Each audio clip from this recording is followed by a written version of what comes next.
God bless you guys. It's Alex here today.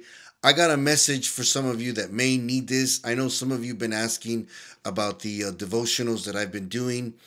This is my third one, and I'm going to continue to do these because I know it's been helping many of you that have been listening. Some of you have been messaging me and telling me that it's been helping you in your daily walk. It's been helping you with your morning devotion with the Lord.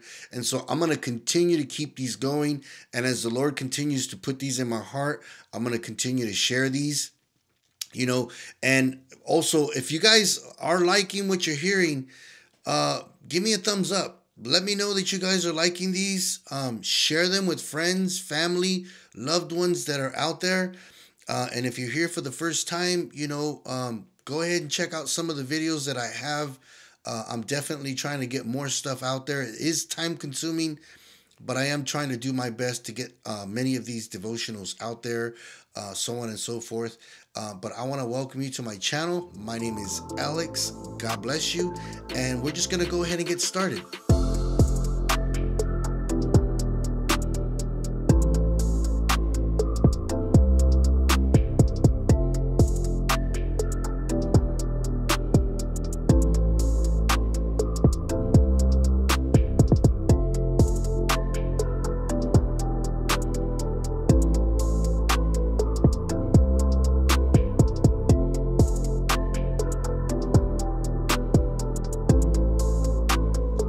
So today I want to be able to talk to you about, I'm sure many of you have probably experienced this where someone said, you don't really have to do that. You don't have to go and do all of that.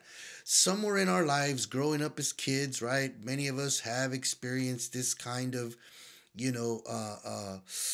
someone saying this to us, whether if it's a job or at work, or maybe it was something you were doing, or maybe even in church, right? And so we hear a lot of this, and people say, "Oh, you don't have to do all that. You don't have to do all that. You don't have to do all that."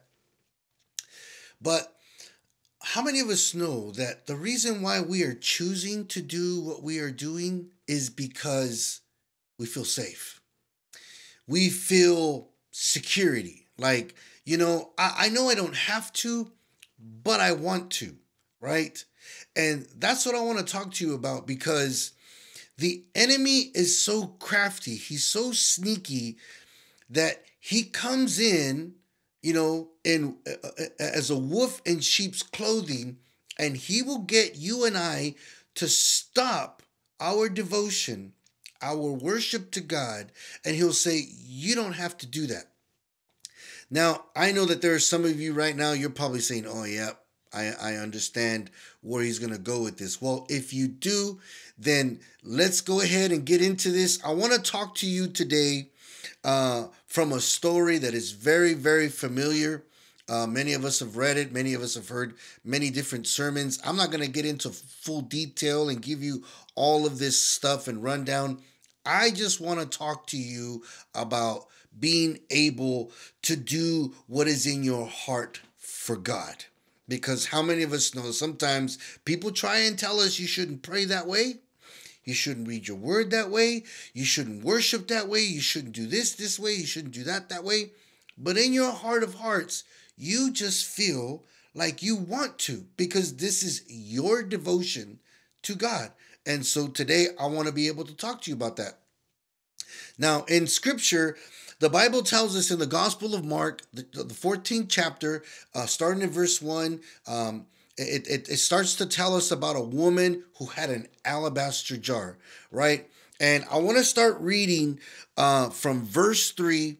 And the word of the Lord reads in the Gospel of Mark, chapter 14, it says in verse 3, while he was in Bethany at the home of Simeon the leper, and reclining at the table, there came a woman with an alabaster veil of very costly perfume of pure nard. And she broke the vial and poured it over the head, right? She poured this alabaster jar, this perfume, she poured it over the head of Christ. Now, for those who were there and witnessed what she had done, and I'm sure you already know the story and what happened, and how these other people that were there in the house, they tried to rebuke her, and they tried to tell her stuff, and they were telling her, look, you don't need to do all that. And they were more concerned of what was inside the jar rather than her act of worship, right? They were more concerned over the quality and quantity of what she had been doing for God than her act of worship. And how many of us know that sometimes people will come, and it may be to them that it's just a little too much for them, so they try and tell us, look, you don't need to do that. You don't need to come to God. You don't need to go through all of that. You don't need to, put yourself in that position. But in your heart of hearts, and in your true devotion to God, in your worship, this is how you want to come to God, regardless of what someone else thinks of you. And I know for a fact, because I've fallen into this, where many times I was told not to do certain things because of what they thought, what their opinions were towards it, or what, they believed some kind of truth behind whatever it could be, right? And so I stopped.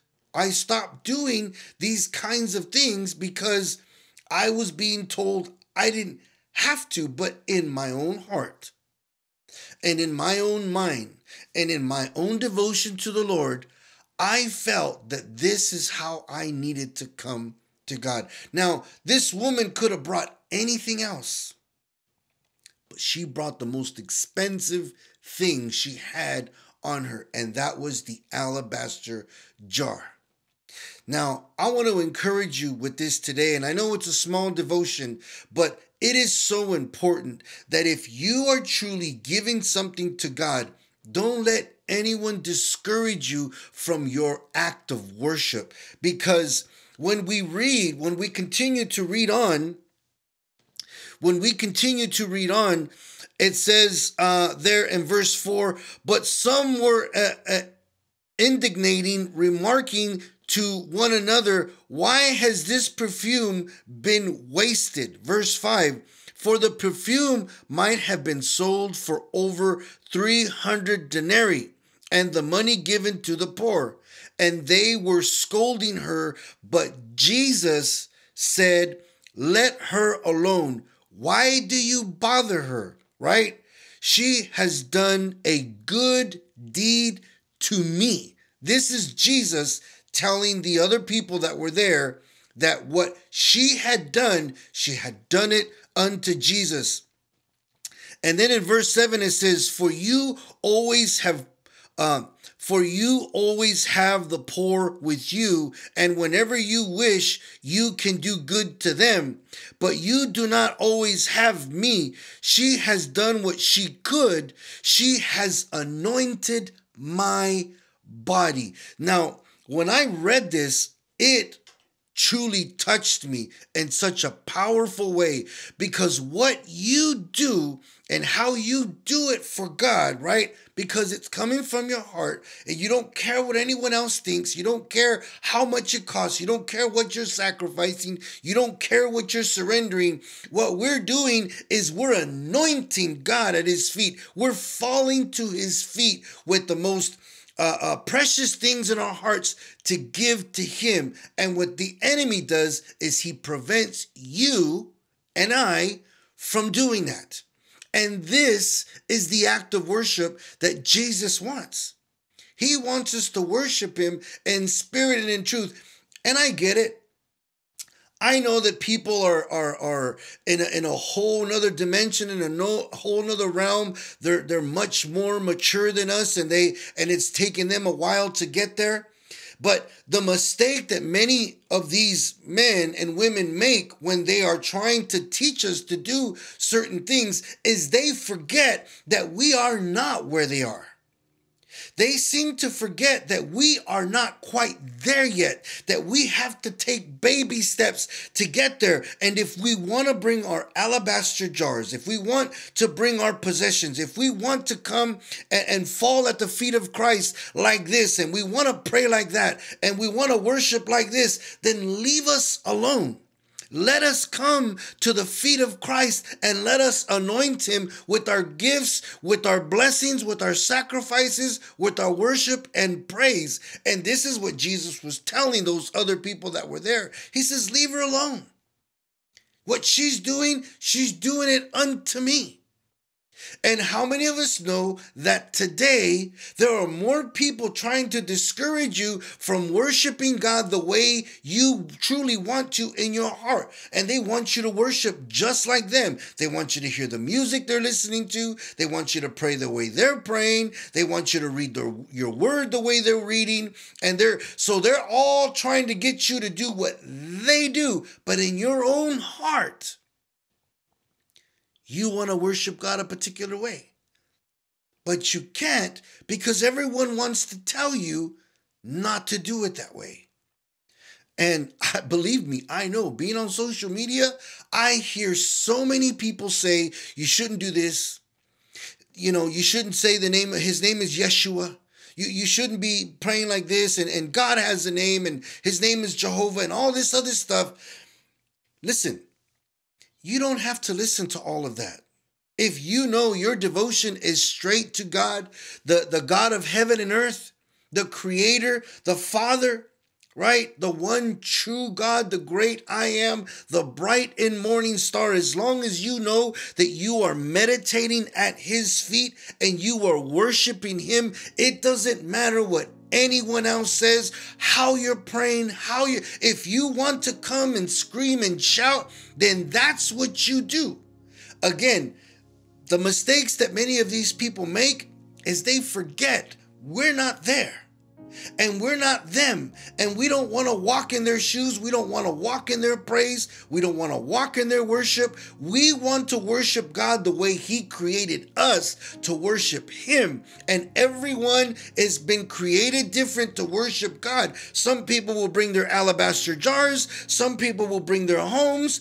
Other people will bring their families. Other people will bring their possessions. Other people will bring their finances. Whatever the case may be, the thing is that you and I should be allowed to come to the feet of Christ. When that veil was torn in half, he permitted us to come to him individually and worship him the way we wanted to come and worship.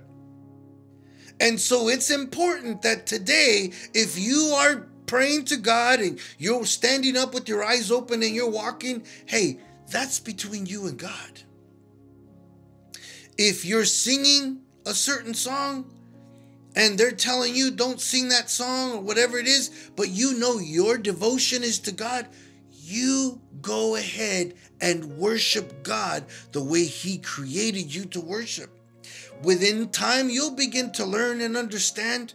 You'll begin to grab a hold of what the truth is. Yes, it's important for us to be able to teach others the truth, but don't stop somebody from doing something.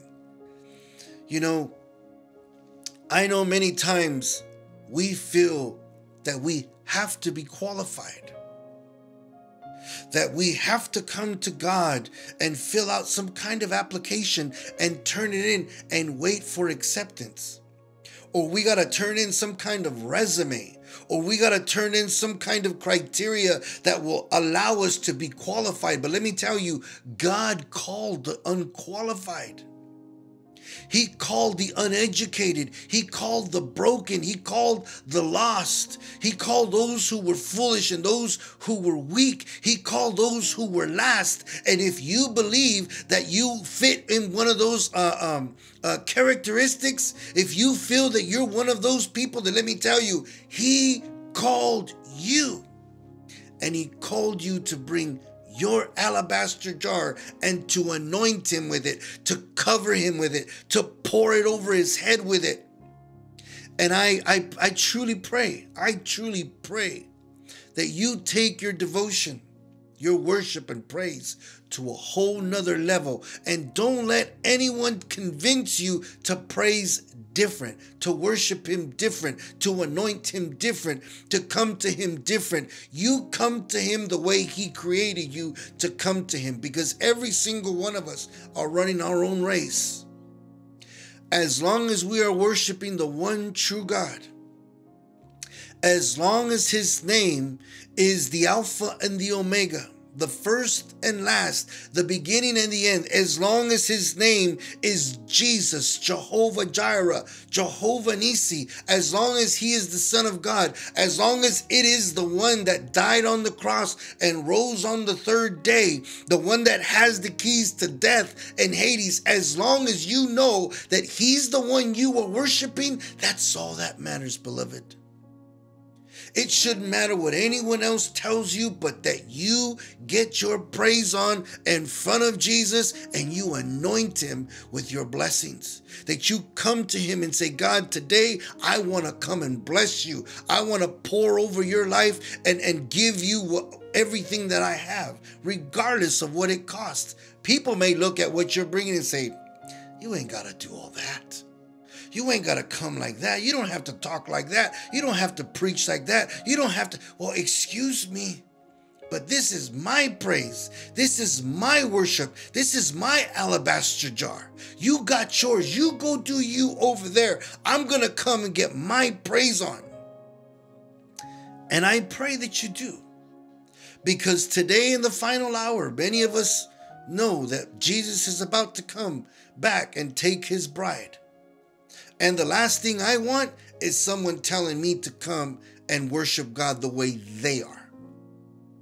You see, one thing they will never know, and no one will never know, not even your wife, your husband, your son, daughter, your mother, your father, no one will ever know the price you had to pay to be where you are today.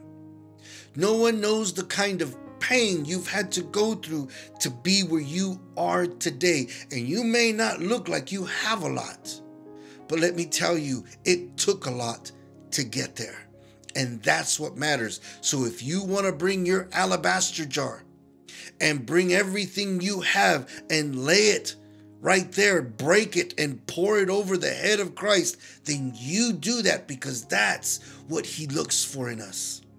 For people who are not willing to hold back, that don't want to they want to take the limits off.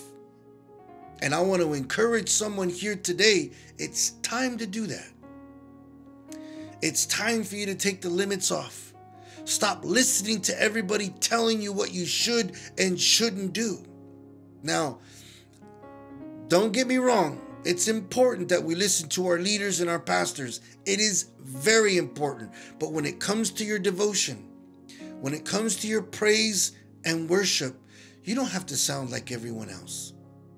You don't have to look like everyone else. You don't need to blend in, because God ain't looking for someone to stand out like that. He's looking for someone who just wants to fall on their face before him. He does not despise a broken and contrite heart. And so today I pray that this message has blessed you, that it has encouraged you. And if it has, please let me know in the comment section. And also make sure these are all downloadable. You guys can download these videos, or you can share them on Facebook or wherever you want. Please do share this message with somebody. Get this message across to somebody. This has nothing to do with me. I'm trying to preach the gospel and encourage people. And if you can help me to do that by sharing this with someone who needs it, if this blessed you, then please bless somebody else, because someone needs to hear this. This kind of message needs to be heard by someone who needs this. Maybe somebody else don't need to hear this, but someone does. And I pray that you are one of those people. Again, like I said, if you were, let me know in the comment section, guys. Again, down in the links below, I'm gonna post everywhere where we're at. If you're interested in coming and joining us on our live streams, Victory Outreach Sydney, there is a link that will be posted down below. that will give you all that information. If you would like to come to one of our services and you live locally in the Liverpool area, Cabramatta, Hoxton Park, places like that, please let us know and we'll give you guys an address. We'll let you know where we're at when we're holding our services, and we'll get together and we'll worship God. Praise the Lord. Well, again, guys, it was a great blessing for me to come and share the word with you. I pray that you were truly blessed, and continue to stay faithful, continue to keep pressing on, and continue to fight the good fight. I will see you guys on the next video.